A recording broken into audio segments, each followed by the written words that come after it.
Hey, everybody. Good day. Welcome to this edition of Let's Talk Networking. I'm Terry V. Harrison, and I am passionate about helping coaches, consultants, and solopreneurs be able to network in the most dynamic, lucrative way. Today, I want to talk about consistency. Doing this live daily in a 90-day stretch over the summer of 2021 is absolutely an exercise in consistency for me. It's currently Saturday morning on July 9th here in Singapore. And, I wouldn't be sitting here at the screen if I wasn't committed to the process and if I hadn't put it out there. And if I promise, I might still be running around with a cup of coffee. Definitely not I'm not 1,000% screen ready, but screen ready enough, right? Going live takes being screen ready. And I just want to talk about how this has felt so far in these 6-7 weeks of doing this, and just some top tips on being consistent and developing great consistency practices in our business and our networking. So let's talk about some of the things that matter when it comes to being consistent. And the one thing that has always helped me be more consistent is when I put it out there.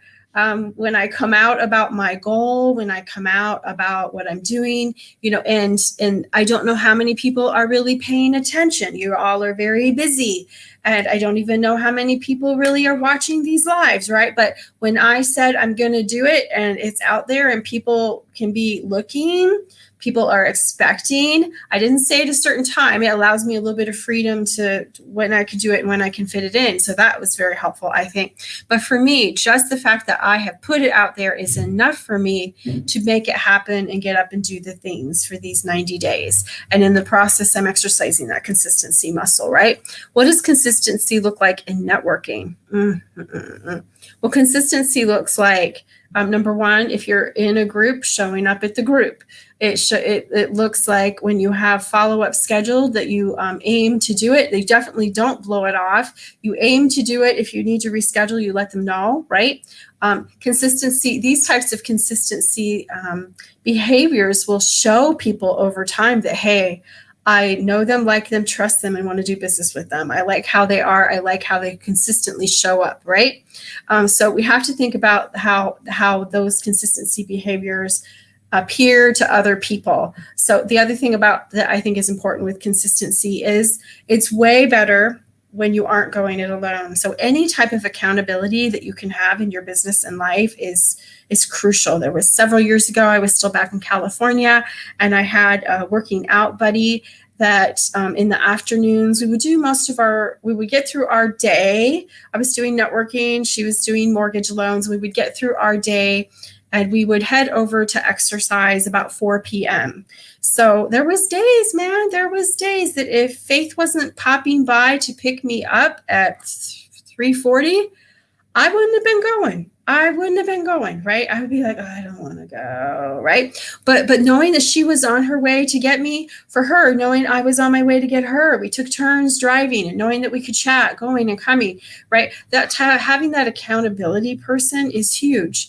And whether accountability, what does it look like in your business? Do you have a coach? Are you in a mastermind? Is it a formal mastermind, an informal mastermind? Do you have a mentor? Do you just have someone that is your accountability buddy in your business? Someone that you report in, this is what I'm going to do this week, and this is how I did, right? Or this is what I'm struggling with. These types of relationships, I think, are crucial to us as we're growing and stretching and trying new things, because being accountable to someone else, I think, makes all the difference in the world. And then I want to talk to you about the concept of, inside of all this is rewards and punishment. Now, some of you may be the type of person that says, hey, if I reach my goal, I'm going to get a massage at the end of the month, or I'm going to get a new purse. Speaking to the ladies there, I guess, or I'm going to take my spouse on a trip. I'm going to take my partner on a trip, right? The next weekend or something like that, right? The reward. Some of us are motivated by avoiding punishment. So avoiding punishment can be you set a penalty. And I've done everything from, how many of you have known me a long time? I got on Facebook back in 2011, 10 years ago, 10 years ago, I committed at a meeting and got on Facebook and told people if I didn't lose 30 pounds in 90 days that I would wear a bikini to a very certain Team Referral Network meeting. They met on Wednesdays. The Wednesday after the 90 days was up, I'd show up in a bikini. And I'll tell you what, that was very motivating for me. Penalties need to be personal. Some of you may wear a bikini and not and like love it and not care, right? But even when I was young, I didn't wear a bikini. Good cough. sorry.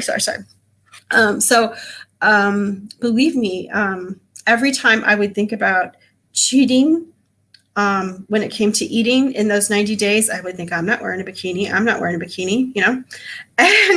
And sure enough, I lost that weight really quick and had it off, was looking fabulous. And the penalty, man, it really motivated me. So I've used multiple penalties over different times to help make me move past the junk that would keep me from moving forward and accomplishing the things that sometimes motivating towards the reward or motivating towards avoiding the punishment can help get you over the line. I don't know if you've tried it. I'm not saying it's for everyone, but it's been a tool that I've used for many years. And so one of the questions that gets asked, there is a book, Carrots and Sticks, that talks about this. And one of the questions that gets asked to have, maybe you already know, are you motivated more by reward or avoiding punishment? Reward, people tend to get brand new cars often. And people that are avoiding punishment will keep driving their car until it is just done, right? And so that's one little hint about what type you might be. You don't have to use these, but it's one I wanted to share.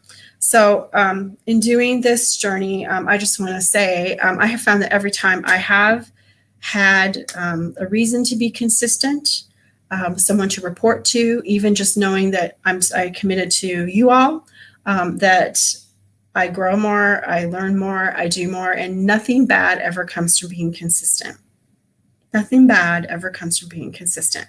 So I want to invite you to think about consistency and your networking. And have you been consistent? Have you been consistent for your networking partners? Have you been consistent for your own why, your own goals? The only way that we're going to create a steady stream of referrals through networking is by being consistently meeting new people, consistently building relationships with power partners, right? Being consistent in our follow-up, all those things. That's how when you set your goals, my goals are here, right? When you set your goals and you're working towards them, it won't come from inconsistency. Consistency is the foundation of success, really, truly. So thanks for hanging in there with me. I would love to hear from you. Share a time or share a method that you may be using. Let me know if you're watching the replay. What is a method that you use when it comes to being consistent? And we'd love to share. So comment, love to hear from you. For those who, as we close out today, I want to wish everyone a great weekend. If you are having any challenges in your networking and you'd like to chat with me about it, I'd be happy to help you. You can book a time at bookterrylee.com. If you're interested at all in how we might be able to work together in some way, you can find out more information at terryleeharrison.com. And if you've not yet visited our extraordinary global online referral community at Team Referral Network Virtual Chapters, I'd love to invite you to be my guest. You can find our list of meeting days and times across multiple time zones at vteamnetwork.com. You can also message me. I'd be happy to custom pick a chapter for you that would work best for you and invite you. So for everyone out there, I just want to wish you an incredible weekend. Our closing quote for our Let's Talk Networking series is, when you have figured out what it is you want to ask for, do it with boldness, confidence, and certainty. So make it a great rest of your day, and I will see you back tomorrow with a special guest.